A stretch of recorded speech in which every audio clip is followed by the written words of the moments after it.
নিত্যলীলা প্রবিষ্ট জয় ওং বিষ্ণুপাদ পরমহংস অষ্টোত্তর শতশ্রী শ্রীমৎ অভয়াচরণ বৃন্দ ভক্তি বেদান্ত স্বামী প্রভুপাদ কি জয়।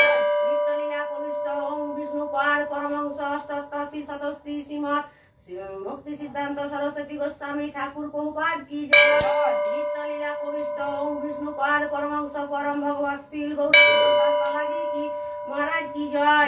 नित्यलीला प्रविष्ट ओम विष्णुपाद सच्चिदानंद शील भक्ति विनोद ठाकुर की जय। नित्यलीला प्रविष्ट जय ओम विष्णुपाद परमहंस अष्टोत्तर शतश्री वैष्णव सार्वभौम शील सिद्ध गौर जगन्नाथ दास बाबाजी महाराज की जय। नामाचार्य शील हरिदास ठाकुर की जय। श्री कृष्ण चैतन्य महाप्रभु नित्यानंद श्री अद्वैत गदाधर शिवासादि गौर भक्तवृंद की जय। श्री नवद्वीप धाम की जय। श्री राधा कृष्ण गौ गोपीनाथ श्याम कुंड राधा कुंड द्वादश वरांत गजमंडल धाम की जय। पुरुषोत्तम क्षेत्र श्री श्रीपुरी धाम की जय। जगन्नाथ गंगा माई जमुना माई की जय। भक्ति देवी तुलसी महारानी की जय। हरे कृष्ण नाम अट्ट की जय। श्री श्री हरिनाम संकीर्तन की जय। समवेत गौर भक्तवृंद की जय। जय गौरी प्रेमानंद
सस्पेंशन का रहता है सीधे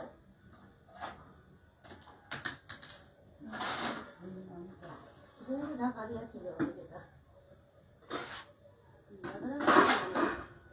तो कलाई गुला पूरा तो बोले सब बिजा बाटे करी छी तुझे देखते बात बिजा सुना सुना ছিল তো বাটি লাগি চলে যাবে রে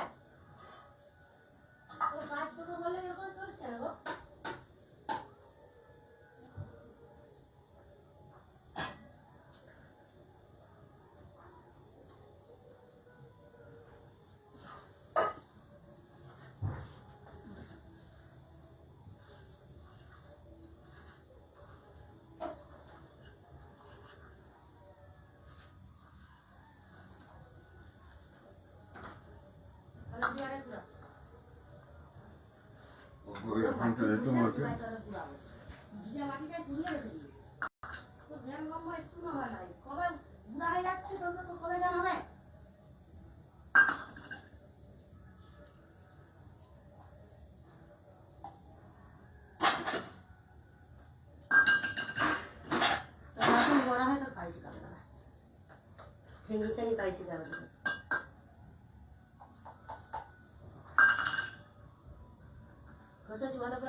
SD card mode.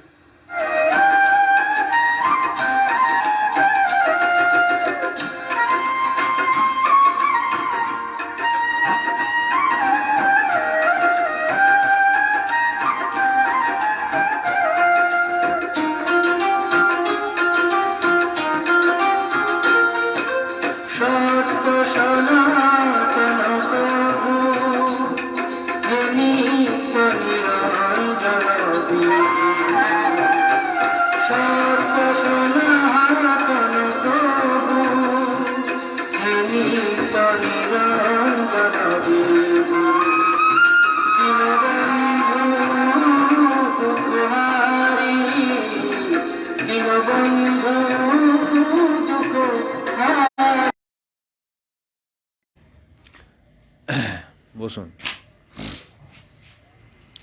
এই যে আপনারা পূজা অর্চনা করছেন, কতদিন করছেন? কতদিন গো বাবা? একদম 15-20 বছর রাধা মাধবকে বসানো হয়েছে। নিগমানন্দ, যে নিগমানন্দ আশ্রম। নিগমানন্দজি এর থেকে আপনারা দীক্ষিত নাকি? হ্যাঁ। উনি রাধাকৃষ্ণের করতেন? উনি তো যোগ সাধনার দিকে আছেন না? মানে ছিল রাধাকৃষ্ণকেও ঠিক মজা করতো। মানে নিগমানন্দ মানে যোগ সাধনাই করতো। বাবা মানে রাধা মাধবকে সব দিনই মানে ভালোবাসে, তাই জন্য রাধা মাধবের পূজা করে সব দিন। আচ্ছা। আর আমরাও ইস্কনের ভক্ত, তাহলে আমরা রাধা মাধবের পূজা করি। তার জন্য বাবাও ইস্কনের ভক্ত হয়ে গেছে এখন। রাধা মাধব কি ঈশ্বর না? হ্যাঁ, ঈশ্বর। ইস্কনের ঈশ্বর না ভগবান? রাধা কৃষ্ণ ঈশ্বর না ভগবান? একই তো, ভগবান ঈশ্বর একই তো, একই তো। একই কথা দুটো পার্থক্য আছে কি কিছু বলো? নেই? তাহলে দুটো শব্দ আলাদা কেন হলো? আলাদা, তার নাম আলাদা হয়েছে। বুঝবে? কৃষ্ণর তো 108টা নাম। তাহলে কৃষ্ণের 108টা নাম? 108টা নাম নয়? 10টা নাম বলুন। না না, ওটা তো ঠিক আছে, হতে পারে 108টা, কিন্তু প্রতিটা শব্দের অর্থ, কৃষ্ণের যদি 108টাও নাম থাকে তার অর্থ আছে আলাদা আলাদা। গোবিন্দ নাম আছে তার, হ্যাঁ, সেই রকমই ঈশ্বর কথার অর্থ নিশ্চয়ই আলাদা হবে, ভগবান কথা নিশ্চয়ই আলাদা হবে। তো কৃষ্ণ, যদি আপনি কৃষ্ণকে কি বলতে চাইছেন, ঈশ্বর না ভগবান, না দুটোই এক? আমরা বলি, আমরা তো বলি যে ভগবান, ভগবান, ভগবানই বলি। সবাই দেখবেন ভগবান শ্রীকৃষ্ণ বলে, রামকেও ভগবান বলা হয়, বিষ্ণুকে ভগবান বলা হয়, শিবকে ভগবান বলা হয়। তাহলে ভগবান ঈশ্বর কিন্তু এক নয়। এটা আপনাদের হয়তো এতটা ডিপলি বলেনি আপনাদের যে গুরুরা আছে না, আপনাদের দোষ নয়, ঠিক আছে? তো আমরা বৈদিক বিচারধারার সঙ্গে যুক্ত আছি, মানে বেদের সিদ্ধান্তকে আমরা মূল সিদ্ধান্ত হিসাবে প্রচার করি সমাজে, বুঝেছেন? সত্যযুগে না, বেদ সর্বজনীন। আজকে বেদের একটা কথা আছে, বেদের একটা মন্ত্র আছে, মনুর্ভব জনয় দৈবং জনম। বেদের মন্ত্র এটা, মানে প্রকৃত মানুষ হও, অন্যকে মানুষ হিসেবে গড়ে তোলো। এটা কি সত্যযুগের ক্ষেত্রে প্রযোজ্য, এই যুগে প্রযোজ্য নয়? সব যুগে, সব যুগে মানুষ হয়ে মানুষের পাশে দাঁড়াও। মানুষ হওয়ার, মানুষ তো দরকার সমাজে না, গড়ে তোলো সমাজে, মানুষ গড়ে তোলো। মানুষের মতো মানুষ করে গড়ে তুলো, এটাই তার মানুষের কর্তব্য। হ্যাঁ, তো তাহলে বললেন যে বেদটা সত্য যুগে, ওই জন্যই আমি ওই কথাটা বললাম। বলছে রে যে বেদ তাই বলছে, এটা সত্য যুগের কি? এই যুগের নারায়ণ পরবেদা বলে না এটা? এই যুগের তাহলে গ্রন্থ কি হতে পারে? আপনাদের যে গুরুরা কি বলেছে, এই যুগে কি গ্রন্থ আপনাদের, আমাদের মানব চৈতন্য মহাপ্রভু, চৈতন্য মহাপ্রভু গ্রন্থ আমাদের ভগবত গীতা, গীতা আমাদের এই, মহাভারত। না না, ওগুলো তো ইতিহাস শাস্ত্র। না না, রামায়ণ মহাভারত হচ্ছে ইতিহাস শাস্ত্র। ইতিহাস শাস্ত্র মানে রামের সময়ের ওইটা মানে রামের ইতিহাস আছে ওতে। মহাভারতে শ্রীকৃষ্ণের ইতিহাস আছে। এইগুলো গ্রন্থ নয়, এগুলো হচ্ছে ইতিহাস, ইতিহাস শাস্ত্র হতে পারে। আমরা গীতাটাই তো পড়ি, হ্যাঁ, ভাগবতটাই তাই পড়ি। হ্যাঁ, যেটা ভগবান কৃষ্ণের আছে। তো গীতাটা কি? গীতা হচ্ছে ভগবানের কি বলে, ভাগবত হচ্ছে। না না, গীতাটার আপনি বললেন গীতাটা একটা গ্রন্থ, ওই জন্য বললাম গীতাটা কি। গীতা যে হচ্ছে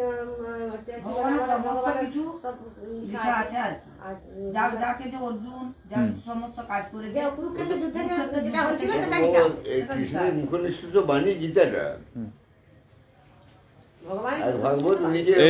এটা বলে দিচ্ছি, আপনারা অতটা রিলেশন জানেন না। গীতা হচ্ছে যখন মহাভারতের অর্জুন আর পাণ্ডব আর কৌরবদের মধ্যে যুদ্ধ হচ্ছিল, তখন অর্জুন বিষাদগ্রস্ত হয়ে পড়েছে নিজেদের লক্ষ্যে দেখে, যে এরা তো আমার আপনজন, আমি এদেরকে কি করে হত্যা করব। তখন এবার অর্জুনকে মোটিভেশন করার জন্য, তাকে অনুপ্রেরণা দেওয়ার জন্য গীতার বাণীগুলো বলেছেন, তাই তো? এটাও জানেন কি শ্রীকৃষ্ণ আপনার সন্দীপনী মুনির আশ্রমে বেদ পাঠ করেছেন তো? তাহলে তিনি যে গীতায় কথাগুলো বলেছেন না, তার মধ্যে বেদের সিদ্ধান্ত আছে গীতার মধ্যে, বুঝেছেন?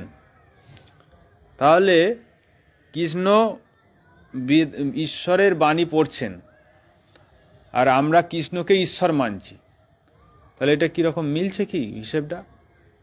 যে ঈশ্বরের বাণী বেদ, সেই ঈশ্বর তো সব জানে, সে আবার নতুন করে কেন পড়বে তাহলে বেদ? এটা প্রশ্ন আসছে না? তাহলে এর উত্তর কি হবে বলুন? আপনারা যে এতক্ষণ সময় মানে সময় দিলেন, এই যে পূজা অর্চনা করলেন, ঘন্টা বাজালেন, এইসব করলেন না আচার অনুষ্ঠানগুলো, এইটার তাহলে আপনার কারণটা মানে এত সময়টা যে আমরা ভগবানকে ভিত দেখালাম, পূজা করলাম আমরা ভগবানকে সন্তুষ্ট করার জন্য। না না, শ্রীকৃষ্ণ ধরুন আপনারা শ্রীকৃষ্ণকেই ভগবান মানেন, হ্যাঁ, কিন্তু তিনি ভগবান, তিনি কিন্তু ঈশ্বর নয়। ঈশ্বর হলে তিনি তাহলে বেদ পড়তেন না। ঈশ্বরকে। হ্যাঁ, এটা প্রশ্ন আসছে আপনার, ভালো, খুব ভালো এসছে আপনার মাথায় বিষয়টা। আপনি একটা জিনিস দেখেছেন কি, সব জায়গায় একটা চিহ্ন থাকে, আপনার ওখানেও আছে দেখুন, ওম।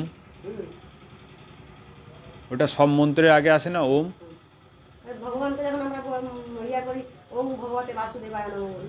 হুম, ওম শব্দটা তার- ওম নমঃ শিবায়, শিবকে ডাকছে, সেখানে ওম আসছে। ওম গায়ত্রী মন্ত্র যদি জপ করেন সেটাও ওম আছে। দেখবেন ওম ওম ভূর্ভুবস্বঃ তৎসবিতুর্বরেণ্যম আসছে না, সব মন্ত্রের শুরু ওম।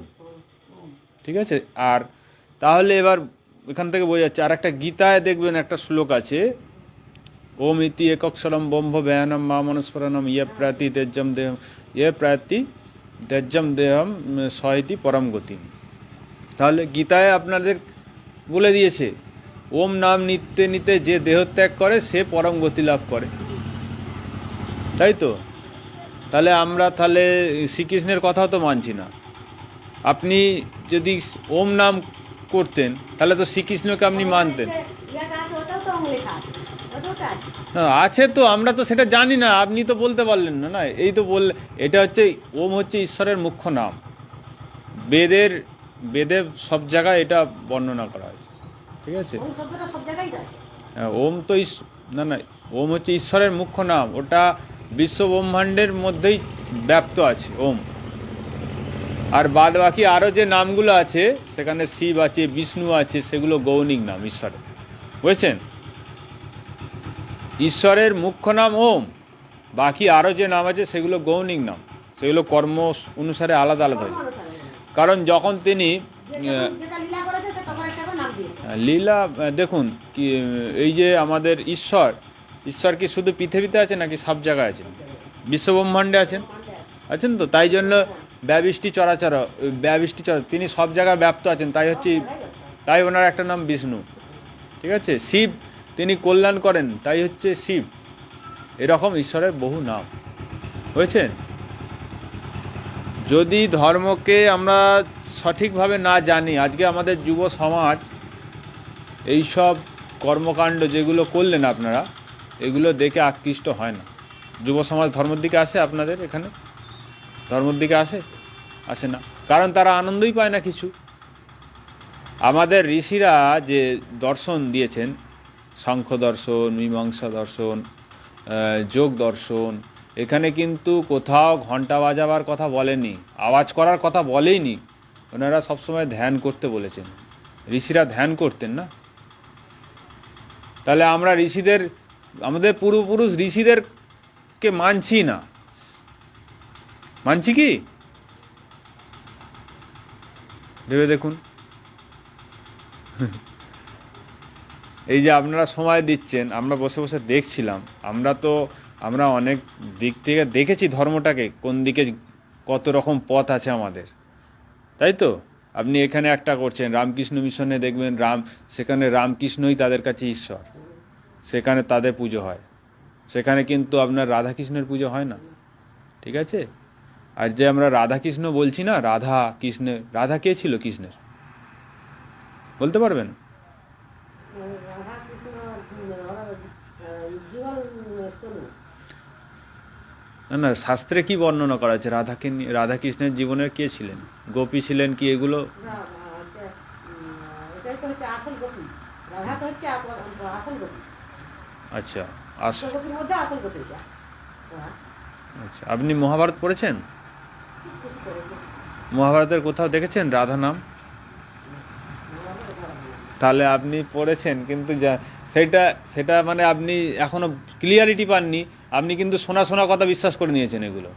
না, এটা আমাদের সনাতন ধর্মে রাধা মাধবকে আমরা যে যেটা পছন্দ করে, কেউ রাধা মাধবকে পছন্দ করে, কেউ জয়গুরু বলে, যে যা খুশি যার যেটা পছন্দ সে সেটা করে। যত মত তত পথ। হ্যাঁ, যে যেটা ভালোবাসে। আচ্ছা, যত মত তত পথ যে বলছেন, সংসারে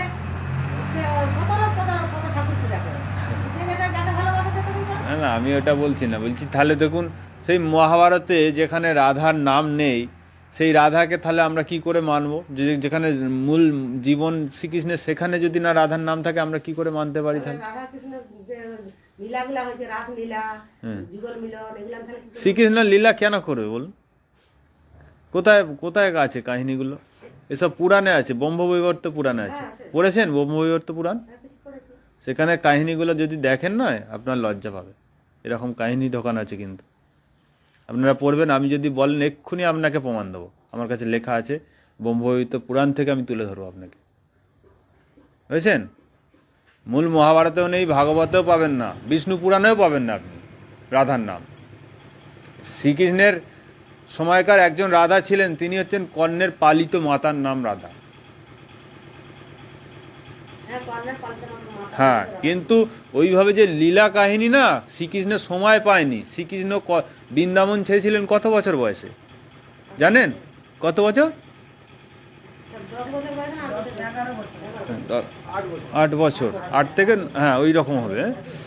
তো সেই 8 বছরের বালক সে লীলা করবে কেন? আমাদের এইগুলো সন্দেহ হয়। আর আমরা আজকে আমাদের মাথাটা হেঁট হয়ে যায় যেসব এই যে পুরাণের কাহিনীগুলো যখন অন্য ধর্মের মানুষ আমাদের তুলে তুলে দেখায় যে তোমরা এই রকম মানে তুমি বস্ত্র হরণ করছে, গাছের ওপর বসে আছে, তখন আমরা তাদের উত্তর দিতে পারি না, কারণ আমরাই তো সেই রাধার নাম প্রচার করছি। বুঝতে পারছেন? আপনারা এখন এতটা ডিপলি বুঝতে পারছেন না, আমরা ইয়ং জেনারেশন তো, আমরা যখন ধর্ম প্রচার করি আমাদের সনাতন ধর্মের, তখন তারা কিন্তু ওই সব কাহিনীগুলো দিয়ে আমাদের বদনাম করতে আসে।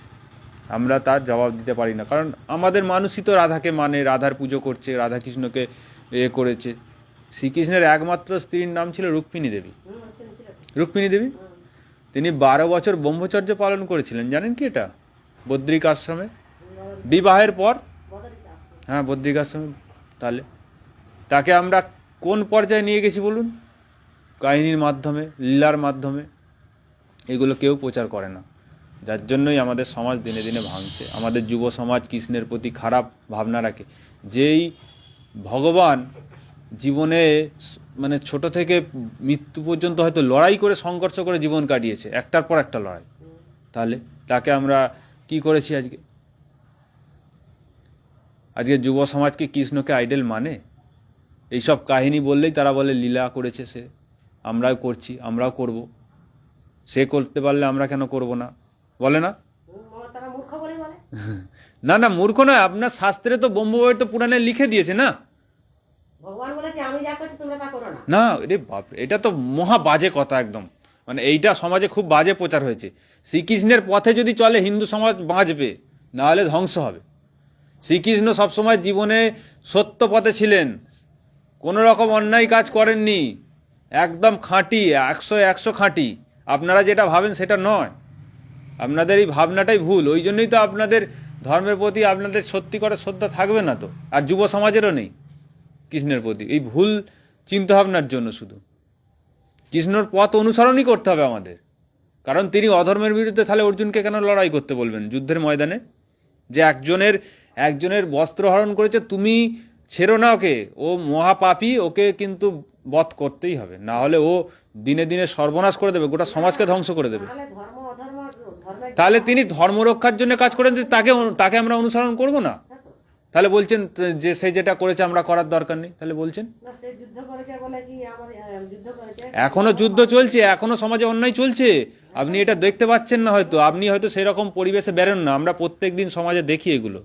সমাজে প্রত্যেকটা পেশায় অন্যায় চলছে, প্রত্যেকটা মানুষ ভেজাল খাওয়াচ্ছে, খাদ্যের মধ্যে ভেজাল ঢোকাচ্ছে, প্রত্যেকটা পেশায় অন্যায় চলছে। কোথায় বাদ দেবেন আপনি? আপনি ডাক্তারি লাইনে চলে যান, সেখানে অন্যায় চলছে, কি করবেন আপনি? তাহলে প্রতিবাদ করবেন না? অন্যায়ের প্রতিবাদ করার ধর্ম তো শুধু ঘন্টা বাজানো আর ঠাকুরের কাছে নাম জপ করা ধর্ম নয়। সমাজের অন্যায়ের বিরুদ্ধে প্রতিবাদ করা ধর্ম, মানে অসত্যের বিরুদ্ধে সত্যকে প্রতিষ্ঠা করা ধর্ম, যেটা শ্রীকৃষ্ণ করে গেছেন। যুব সমাজকে যদি শ্রীকৃষ্ণের সত্য চরিত্র দেয়া হতো না, আজকে যুব সমাজ শ্রীকৃষ্ণকে আইডল মানত, একদম মানে অনুপ্রেরণা নিত তাদের থেকে। আজকে যুব সমাজ মানে নেশার দিকে চলে গেছে, জীবনে একটু সমস্যায় পড়লে মানুষ কি করছে, আত্মহত্যা করে ফেলছে। কিন্তু শ্রীকৃষ্ণ প্রতিটা পদে পদে মানে জীবনে কি বলবো সংঘর্ষ করে তাও লড়াই করেছে। উনি হচ্ছেন আমাদের অনুপ্রেরণা, সমাজের যুব সমাজের অনুপ্রেরণা, বুঝেছেন? এগুলো জানুন আর ওমের জপ করুন প্রত্যেক দিন, দেখবেন মন ভালো থাকবে, হার্ট ভালো থাকবে, আপনার শরীরে বল আসবে। ও মন্ত্রের আগেই তো আছে ওম। ওম দিয়ে তো মন্ত্র আপনি আমার কথা বিশ্বাস না হয় না, চোখ বুজে 10 বার 20 বার ওম নাম করবেন, ওম, চোখ বুজে, তারপরে আমাকে বলবেন আপনার মন ভালো থাকছে না খারাপ হচ্ছে, আপনি নিজে প্রমাণ পাবেন। আমরা এমন কিছু বলি না যেটা ভুল। আমি সবসময় আমরা এরকমই বলি যে আপনি যেটা করছেন করুন, তার সঙ্গে এটাও করুন, করে দেখুন কোনটায় আপনার জীবনের ভালো হচ্ছে, এটা প্রয়োগ করুন, সব জিনিসটা প্রয়োগ করুন। শুধু অন্ধের মতন কোনো কিছুকে বিশ্বাস করে এগোবেন না। এগুলো গুরু পরম্পরায় সেই পরিস্থিতিতে তিনি হয়তো দিয়ে গেছেন। সমাজে মানুষ একসময় ব্রাহ্মণরা আমাদের সমাজে গায়ত্রী মন্ত্র উচ্চারণ করতে দিত না, জানেন তো? জাতপাতের বিশাল ছিল আমাদের সমাজে। তো তিনি হয়তো সেই পরিস্থিতির যে যাও তোমরা হরে কৃষ্ণ মন্ত্রটা জপ করো আপাতত, তোমাদের যেহেতু গায়ত্রী মন্ত্র অধিকার নেই, ওমের জপ করার অধিকার নেই, তোমরা এটা করো, সমাজকে খালি জোটবদ্ধ করে রাখার জন্য, ঠিক আছে? কিন্তু আমরা যখন সত্যকে জানতে পারছি, আমাদের গুরুমন্ত্র বা মহামন্ত্র হলো গায়ত্রী, যেটা বেদেও আছে, ওম ভূর্ভুবস্সুঃ তৎসবিতুর্বরেণ্যং ভর্গো দেবস্য ধীমহি ধিয়ো ইয়ো ন প্রচোদয়াৎ। এই মন্ত্রটা হচ্ছে আমাদের গুরুমন্ত্র, সর্বজনীন। এটা শুধু হিন্দুদের নয়, আমাদের বেদে যা বাণী আছে না, এগুলো সর্বজনীন, সবার জন্য।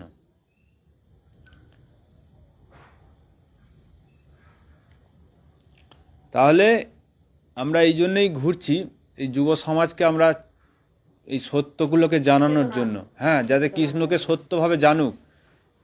হ্যাঁ, এইসব নিয়ে বহু রিসার্চ হয়, গবেষণা হয়। বঙ্কিমচন্দ্র চট্টোপাধ্যায় একটা বই আছে কৃষ্ণ চরিত্র, ওই বইটা পড়বেন। ওখানে ডাইরেক্ট তিনি বলছেন যে এই রাধা আসিল কোথা থেকে। তিনি অনেক শাস্ত্র অধ্যয়ন করেছিলেন, অনেক মহাভারত যা যা আমাদের গ্রন্থ আছে সব গ্রন্থ খুঁজেছিলেন, ঠিক আছে? তার ব্রহ্মবিবর্ত পুরাণও পড়েছেন। ব্রহ্মবিবর্ত পুরাণ অনেক পরবর্তীকালে জোড়া হয়েছে, এগুলো বেশি পুরনো নয়, পুরাণ শাস্ত্র বেশি পুরনো নয়, বুঝছেন তো? আমাদের সমস্যা অনেক, আমাদের শাস্ত্র বিকৃত হয়েছে, শাস্ত্রের মধ্যে অনেক মেশানো হয়েছে, অনেক কাহিনীকে জুড়ে দিয়েছে, ঠিক আছে? মূল মহাভারত ছিল 8,000 শ্লোক, এখন হয়ে গেছে 1,08,000, 1 লক্ষর ওপর চলে গেছে শ্লোক। বাল্মীকি এই বেদব্যাসের রচনা। কত বছর দেহত্যাগ করলো বাবা? হ্যাঁ, এখন আমি ওটা জানি না, আমি তো এই কদিন এসেছি। আমরা তো যজ্ঞ নিয়ে কাজ করি, মানুষকে যজ্ঞর প্রচার করি। যজ্ঞের বিশাল ক্ষমতা, আমাদের ঋষিরা যে যজ্ঞ করতেন না, সেই যজ্ঞ প্রতিটা মানুষের করা উচিত, জানেন কি?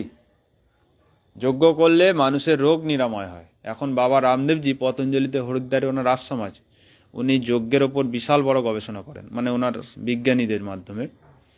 যজ্ঞ থেকে ক্যান্সারের মতন রোগকেও উনি ওই থেরাপি দেন, ওই ধোঁয়ার মধ্যে যজ্ঞের হাবন সামগ্রী দিয়ে, বুঝেছেন? যজ্ঞ কোনোদিন ব্যর্থ হয় না, প্রত্যেক মানুষের নিত্য যজ্ঞ করা উচিত, বুঝেছেন? বাড়িতে যদি পারেন এইসব জায়গায় যজ্ঞ করবেন, মাঝে মাঝে প্রত্যেক দিন একটা করে ঘিয়ের প্রদীপ জ্বালাবেন। যজ্ঞতে ঘি দেওয়া হয় তো, এতেও একটা ঘি দেবেন। হ্যাঁ, আর পতঞ্জলির দোকান থাকলে ওখানে হাবন সামগ্রী পাওয়া যায়, বুঝেছেন? হাবন সামগ্রী এনে আপনি ওই যে ধোঁয়া দেন না, ওই ধুনুচিতে ওই হাবন সামগ্রীকে ঘি দিয়ে দেবেন, ঠিক আছে? ওগুলো দেবেন, ঘরের মধ্যে ধোঁয়া হবে। ওই হাবন সামগ্রীর বিশাল মাত্রায় প্রভাব পড়ে মানুষের শরীর মনের মধ্যে। ওর সুগন্ধ শরীরে গেলে আপনার শরীরে রোগ নিরাময় হয়। এখন বিজ্ঞানীরা এই নিয়ে বিশাল গবেষণা করছে। হ্যাঁ, যখন মধ্যপ্রদেশে একটা ভোপালে গ্যাস দুর্ঘটনা হয়েছিল, জানেন তো? সেই গ্যাস দুর্ঘটনায় কয়েক হাজার মানুষ মারা গিয়েছিল, কিন্তু একটা পরিবার ছিল যারা নিত্য যজ্ঞ করত। যখনই এই প্রভাব শুরু হয়েছিল, তারা যজ্ঞ করতে শুরু করে দেয়, তখন তারা কিন্তু বেঁচে গিয়েছিল। এই গবেষণা করতে এসেছিল বিদেশ থেকে, আমেরিকা থেকে আবার গবেষণা করতে এসেছিল ওই ব্যক্তি কিভাবে বাঁচলো, ওই পরিবারটা কিভাবে বাঁচলো। তখন তারা ওর বিষয়টা বললো যে আমরা এই কাজটা করছিলাম, যজ্ঞ। ওরা জানতো যে যজ্ঞের প্রভাব রেডিয়েশনকেও ধ্বংস করে দেয়, মানে বাজে, মানে আপনার এই যে মোবাইলের রেডিয়েশন আছে, ফোনে টাওয়ারের রেডিয়েশন আছে, প্রচণ্ড ক্ষতি করে। এগুলো আমাদের মানুষের পুরো মস্তিষ্ক মানে খারাপ করে দিচ্ছে, বিকৃত করে দিচ্ছে। আজকে মানুষ কিন্তু মানুষের মধ্যে নেই আর, না নাই তো। ঠিক আছে। তার বড় কারণ এই সব রেডিয়েশন, এই যে আমাদের তত্ত্ব, আকাশ তত্ত্ব যেটা ধরে রেখেছে, মানুষের পঞ্চতত্ত্ব দিয়ে শরীর তৈরি, তার মধ্যে আকাশ তত্ত্বকে শেষ করে দিচ্ছে এই রেডিয়েশন। এর দিনে দিনে আরও হবে, ভয়ঙ্কর হবে, কারণ এটা 4G না 5G চলছে এখন, এবার 6G 7G এরকম আসতে থাকবে। এগুলো যত মানুষ এই মোবাইলের রেডিয়েশন প্রভাব পড়ছে, তত মানুষের মস্তিষ্ক মানে বিগড়ে যাচ্ছে দিনে দিনে, আকাশতত্ত্ব বিগড়ে যাচ্ছে। আকাশতত্ত্বকেও ঠিক করে, এই আপনার যজ্ঞের যদি অগ্নির সামনে বসেন, আপনার আকাশতত্ত্বটা ঠিক করবে। মানুষের মনে সুখ শান্তি নেই এখন, টাকা আছে সুখ শান্তি নেই। দেখুন, লক্ষ্য করে একে অপরের সঙ্গে বিদ্বেষ সংসারে দেখবেন, একজন আরের সঙ্গে মিল নেই, মানসিকভাবে সব অ্যাটাচ নেই কোনো। আগে যেমন একটা পরিবারের মধ্যে মিল থাকতো, এখন আছে কি আর? তার কারণই হচ্ছে এই যে মস্তিষ্ক মানুষের বিগড়ে যাচ্ছে, এই রেডিয়েশনের প্রভাব পড়ছে মানুষের মধ্যে। এই যে আমাদের এই ঘর, আগে মাটির ঘর ছিল, সেই মাটির ঘরে কিন্তু এইগুলো হতো না। মাটির ঘরে তার রেডিয়েশনের প্রভাব আসতো না, তার প্রকৃতির সঙ্গে জুড়ে থাকতো। এখন কি হচ্ছে, ঘর আর প্রকৃতির সঙ্গে আমরা জুড়ে নেই, বুঝেছেন? আমাদের সংস্কৃতি, প্রাচীন সংস্কৃতি যেটা ছিল, সেটা যদি ঘুরিয়ে আনা যায়, সেটা অনেক মানুষের উন্নতি করবে, কিন্তু আমরা সেটাকে আস্তে আস্তে দূরে সরিয়ে দিচ্ছি। মাটির হাঁড়ি ব্যবহার হতো আগে, কাঠের জালে রান্না হতো, সব আস্তে আস্তে আমাদের কিন্তু কেটে যাচ্ছি, আমরা গ্যাসের দিকে চলে যাচ্ছি, দূষণ হচ্ছে, খাদ্যটা দূষণ হচ্ছে, জানেন কি? হ্যাঁ, তাহলে আমাদের কিন্তু যে সিদ্ধান্তগুলোকে জানতে হবে, ধর্মের এবং জীবনযাত্রাকে কিভাবে আমরা এগোতে পারি, সেই সিদ্ধান্তগুলোকে জানতে হবে। আমরা এই দিকে অনেক পিছিয়ে আছি। মাটির হাঁড়ির জল খেত, মাটির হাঁড়ি রান্না হতো, এখন তা কিছুই পারে না। আমরা কোটাই করছি, আমরা কিন্তু অনেকটা সেই প্রাচীন এগুলোকেই আমরা আজকে আনছো, কালকে ভেঙে যাচ্ছে। না, আমাদের হচ্ছে না তো, আমরা তো মাটির হাঁড়িতে খাচ্ছি, আমরা ছেলে হয়ে করতে পারছি। যেটা হাতা খুন্তি ওটা কাঠে, ওটা কাঠের। আপনার স্টিলের হলে তাহলে মাটির এইগুলো ভেঙে যাবে। দেখুন, আপনাদের বলে গেলাম, আমরা তো সমাজের সমাজ সংস্কারক একটা বলতে পারেন। আমাদের বলবেন না যে ধর্মীয় গুরু আমরা বড়, আমাদের অত বড় জ্ঞান নেই। আমরা হয়তো যেটুকুন শিখেছি, সেটা আমাদের আদর্শ আছেন মহর্ষি দয়ানন্দ সরস্বতী, যিনি আর্য সমাজ একটা সংগঠন আছে, তিনি প্রতিষ্ঠা করেছেন, এবং সমাজের যেটা ভুল অন্ধবিশ্বাস, তার বিরুদ্ধে জীবনভর লড়াই করেছেন। ঠিক আছে, যে মেয়েদের অল্প বয়সে বিবাহ দেয়া হতো তখন, এমনকি উনি বিধবা বিবাহ দিয়েছেন। এই শুরুয়াত কে করেছেন? তিনি মহর্ষি দয়ানন্দ সরস্বতী। আপনি তো জানেন, বিদ্যাসাগর ওনার থেকেই অনুপ্রাণিত। রেফারেন্সগুলো কোথা থেকে পেয়েছেন উনি? রেফারেন্স ওই মহর্ষি দয়ানন্দ সরস্বতী এগুলোকে অনেক আগে থেকেই প্রচার করছেন তিনি, যে আমাদের বেদে আছে, আপনার বিধবাদের বিবাহর ব্যাপার আছে বেদে। এটা পুরনো নয়, এটা সেই এই মানে নতুন নয়, পুরনো যুগেও হয়েছে। হ্যাঁ, আর বিধবাদের আমাদের সতীদাহ প্রথা, দেখুন সতীদাহ প্রথা, কিন্তু দেখুন দশরথের তাহলে পত্নীগুলো কি করেছিল? তাহলে এইগুলো নবীন, এগুলো বেশি পুরনো নয়। এইগুলো যে হতো ধরুন ধর্মের নামে, সেগুলো কিন্তু নবীন। সেগুলো কিছু কুসংস্কার ঢুকে গিয়েছিল ধর্মের মধ্যে, কিছু মানুষ এগুলোকে ঢুকিয়েছিল নিজেদের স্বার্থের জন্য, বুঝেছেন? তাহলে যেটা আজকে যেটা করছেন আপনারা ভাবছেন সত্য, কিন্তু সেটা কুসংস্কারও হতে পারে, সেটা ভাববেন সবসময়। আর আমরা দেখলাম একটা তুলসী গাছকে আপনারা ওইভাবে করছেন, ধুনো দিচ্ছেন, ধূপ দিচ্ছেন। তুলসী কি বুঝবে? আপনি যে আলো দেখাচ্ছেন, তুলসী কি কিছু বুঝবে? আপনি বলুন। ওটা তো একটা মানে জীব, মানে প্রাণী, আর ওটা একটা উদ্ভিদ। উদ্ভিদের কি সেই চেতন সত্তা আছে যে বুঝতে পারে যে আমাকে আলো দেখাচ্ছে, কি এ দেখাচ্ছে, এটা বুঝতে পারে সে? আমাকে ধূপ দিচ্ছে, আমার গন্ধ লাগছে। যেমন মানুষ একটা গন্ধ শুঁকে আমরা বুঝতে পারি যে গন্ধ আসছে, একটা সুগন্ধ ভালো। গাছটা কি বুঝতে পারবে বলুন? আপনি যে ধূপটা তার কাছে দিলেন, বুঝতে পারবে সে? এটা ভেবেছেন কোনোদিন? এগুলো আপনাদের শিখিয়েছে কেউ, আপনি সেটাকেই মানছেন, কিন্তু আপনি লজিক দিয়ে একবারও ভাবছেন না যে এটা সত্যি কি করছেন। আমাদের কিন্তু এরকম সিস্টেম ছিল না। আমাদের একটা বই আছে, ঈশ্বর স্তুতি উপাসনা প্রার্থনা মন্ত্র। ঠিক আছে, ওই মন্ত্রগুলো খুব সুন্দর বৈদিক মন্ত্র আছে যেগুলো পরপর করতে হয় একদম সিস্টেমে। সেই বয়স আপনাদের নেই আর, তাহলে আপনারা যেইটা শিখে এসছেন, যেই গুরু যেরকম বলেছে আপনারা সেরকমই করছেন। আপনার পড়া দেখে আমি কিন্তু ধরেছি আপনি কিছুটা পড়াশোনায় আছে, জ্ঞান আছে আপনার, হ্যাঁ কি না? পড়াশোনা করেছেন তো? তো তখনকার দিনে 4 মানে অনেক পড়াশোনা, তখন এখনকার 10 পাসের থেকেও বেশি। এখনকার 10 পাসের ছেলেরা লিখতে পারেন ভালোভাবে, একটা ইয়ে করতে পারছে না, পড়তে পারছে না। আমি নিজে চোখে আজকেই হয়েছে আমার সঙ্গে, 7 না 8 পড়ে ছেলেটা উচ্চারণ করতে পারে না, একটা বাংলা লেখা পড়তে পারছে না। তাহলে তো আপনি সেই পরিস্থিতিতে ওই রকম আছেন, এখন হলে মনে হয় আরো পড়াশোনায় ভালো হতেন। আপনার সঙ্গে কথা বলেই আমি বুঝে গেছি আপনি শুনছেন ধৈর্য ধরে, এটাও ভালো লাগছে। হ্যাঁ, তো জানুন, আরো ভালোভাবে জানুন, ঠিক আছে, ধর্মকে। আর প্রত্যেক দিন বসে অন্তত 21 বার ওমের জপ করে যান, ঠিক আছে? ওম। আমাদের কি বলে ও যে মিলন কথা গেছিল টিয়াগড়া, আপনিই করবেন, টিয়াগড়া একজন আছে সে ওমের জপ করে। ওটা তাহলে ওম নাম জপ করবেন। আপনি ওম করুন। আপনার হার্টের প্রবলেমে যদি থাকে, শারীরিক পুরো শরীর ভাইব্রেশন হয় ওম, ईश्वर की मुख्य लाभ ঠিক আছে? उसी ओम का ही उपासना करने योग्य है, अन्य किसी का नहीं, अन्य किसी का नहीं। और जितने भी महापुरुष हमारे हुए हैं, जैसे राम, श्री कृष्ण, ये सभी ओम का ही जाप किया करते हैं। ঘরে সুখ শান্তি মঙ্গল। ঘরের মধ্যে যজ্ঞ হলে 1 নম্বর বাড়ির যত ভাইরাস ব্যাকটেরিয়া দূষিত জিনিস সরে যাবে, মানে সেগুলো মারা যাবে তারা, আর শুদ্ধতা আসবে ঘরের মধ্যে, ঠিক আছে? পজিটিভ এনার্জি আসবে, নেগেটিভ এনার্জি দূরে সরে যাবে। বাড়ির মধ্যে যে যদি কলহ হয়, মানে বাদ বিবাদ ঝামেলা হচ্ছে, একে অপরের সঙ্গে মানসিকভাবে মিলছে না, তাদের মধ্যেও একটা আসবে, সাত্বিকতা আসবে তাদের চিন্তা ভাবনায়, যেহেতু ওই ভালো জিনিসগুলো তার সুগন্ধের মধ্যে ঢুকছে না। অগ্নি কি করে? অগ্নি যে কোনো জিনিসকে বাড়িয়ে দেয়, ঠিক আছে? অগ্নির ক্ষমতা এটা। আপনি একটা লঙ্কা একজন খাবেন, সেই লঙ্কাটা আগুনে দিয়ে দেবেন, একজন যে খাবেন তারই হবে ঝাল লাগবে, কিন্তু যখন অগ্নিতে দেবেন সেই লঙ্কাটা দেখবেন কতজনকে প্রভাব করবে দেখবেন। সেই জন্যই ঋষিরা আমাদের কিন্তু খুব শ্রেষ্ঠ পথ, যজ্ঞৈব শ্রেষ্ঠতম কর্ম, যজ্ঞকে শ্রেষ্ঠ কর্ম বলা হয়, ওই পথটা দেখিয়ে গেছেন ঋষিরা। আজকে আমাদের অনেকে সেই পথ থেকে দূরে চলে এসেছি। একসময় আমাদের প্রতিটা গৃহের সামনে যজ্ঞ কুণ্ড থাকতো, এটা বেশি পুরনো নয়, হয়তো 1500-2000 বছর আগে এটা হতো, প্রত্যেক গৃহে যজ্ঞ হতো। যে যজ্ঞ করে না খায়, এমনকি গীতাতেও বলা আছে, যে শ্রীকৃষ্ণজি নিজে বলেছেন যজ্ঞ করে যে খায় না সে হচ্ছে পাপী, বুঝেছেন?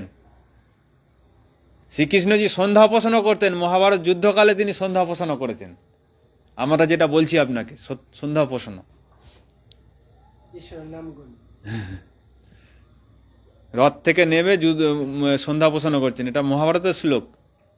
ভয়ঙ্কর যুদ্ধের সময় তিনি সন্ধ্যা উপাসনা করতেন। ঈশ্বরের প্রতি কত অগাধ বিশ্বাস এবং ভক্তি। ওই যজ্ঞের সামগ্রীগুলো তো পতঞ্জলি যে সোর্স স্টোর আছে ওইটাই পাবেন। ওই যোগ মন্ডলের দোকানে না না, ওগুলো দোকানে থেকে নেবেন না, ওইগুলো যেগুলো বললেন না, ওই দোকানে ওগুলো খারাপ।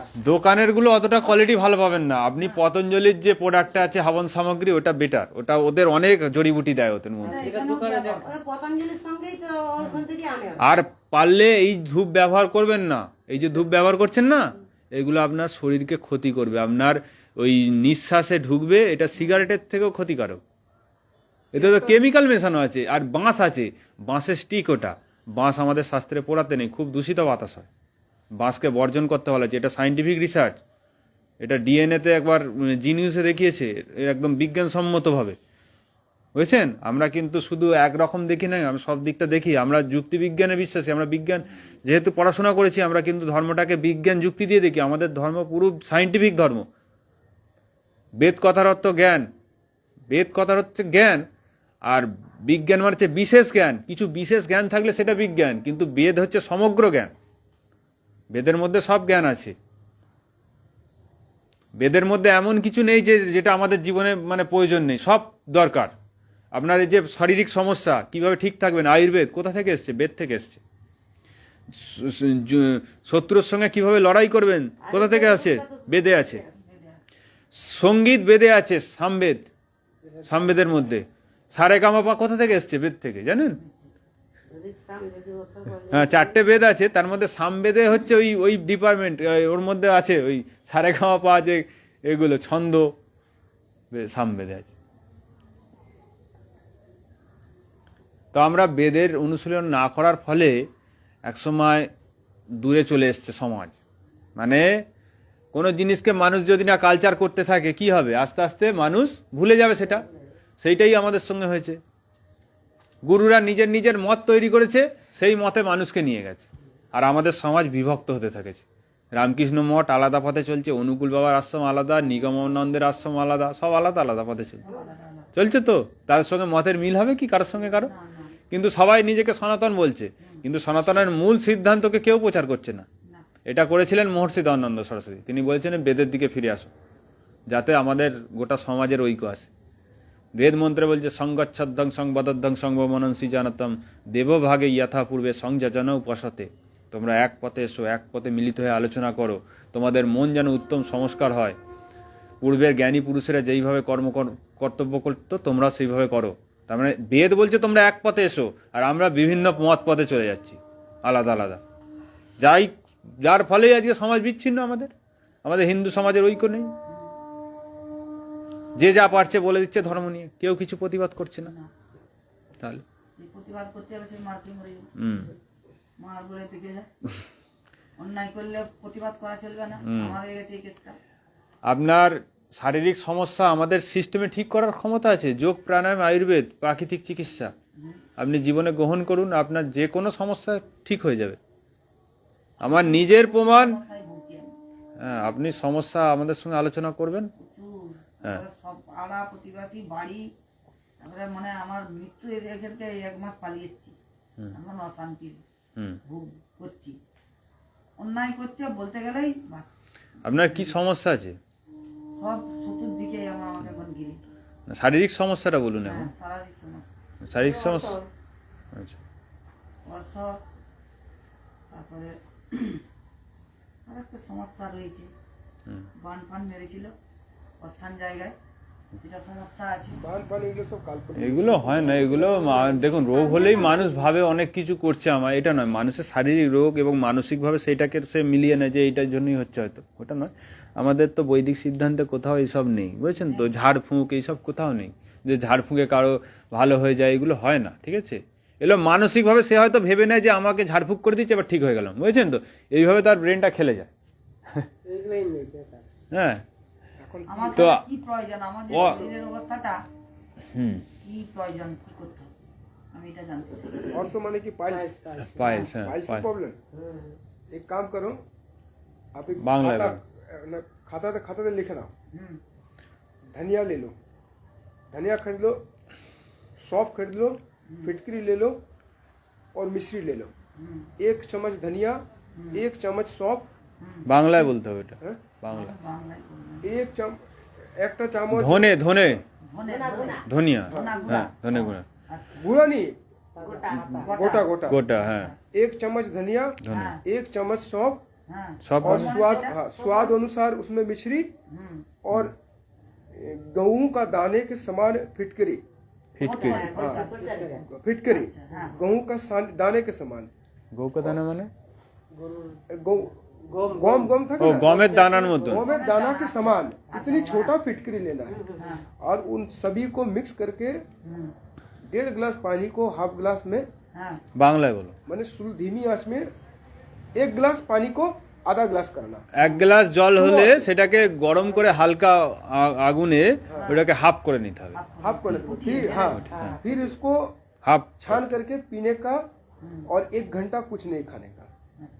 মানে পরে খাবো। ওটা, হ্যাঁ, ওটা एक ছেঁকে सप्ताह- নিয়ে 1 ঘন্টা एक सप्ताह পর प्रयोग- খেতে হবে। 1 सप्ताह प्रयोग करो, प्रयोग करने के बाद फिर मुझे बताओ, ठीक है? और दूसरा क्या है, एक काशी शादी तेल आता है, काशी शादी, काशी शादी तेल, वो आपको अमेज़न में मिल जाएगा। वो काशी शादी तेल सुबह शाम आपको उन गुरुद्वार में लगाना है, जहाँ पर हुआ है वहाँ पर उसे लगाना है, उसे सुबह शाम। কি তেলটার নাম? काशी शादी। কাশি সাদি। ठीक है। অনলাইনে পেয়ে যাবে। काशी शादी यदि तेल यदि नहीं पा रहे हो तो क्या करना है आपको? काशी शादी तेल सरसों का शुद्ध सरसों का तेल लेना है, सरसों तेल ठीक है।